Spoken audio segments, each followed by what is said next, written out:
இன்றைக்கு வேலண்டைன்ஸ் டே. காலையில் எழுந்ததும் ஐ லவ் யூ சொல்லிட்டீங்களா? என்னங்க இன்னும் சொல்லலையா? மறந்துட்டீங்களா? என்ன சொல்கிறேன்னு புரியலையா? காலையில் எழுந்ததும் இந்த நாளை தந்த ஆண்டவர் இயேசு கிறிஸ்துவுக்கு ஐ லவ் யூ சொல்லிட்டீங்களா? இந்த உலகத்துக்கு நீங்கள் வர காரணமாக இருந்த உங்கள் தாய் தந்தையருக்கு ஐ லவ் யூ சொல்லிட்டீங்களா? என்னதான் டிஷ்யூம் வந்தாலும் உங்கள் ரத்தத்தின் ரத்தமாக இருக்கிற உங்கள் சகோதரன் சகோதரிகளுக்கு ஐ லவ் யூ சொல்லிட்டீங்களா?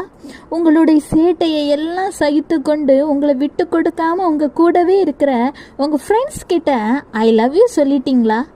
ஆமாங்க, இந்த உலகத்தில் ஐ லவ் யூ அப்படிங்கிற அந்த அழகான வார்த்தையை ரொம்ப மோசமானதாக க்ரியேட் பண்ணிக்கிட்டாங்க. இதனால தான் உலகத்தில் யங்ஸ்டர்ஸ் மத்தியில் இதை குறித்து ஒரு தவறான எண்ணம் ரொம்ப இருக்குது. கர்த்தர் சொல்கிறார் 1 யோவான் 3:16, அவர் தம்முடைய ஜீவனை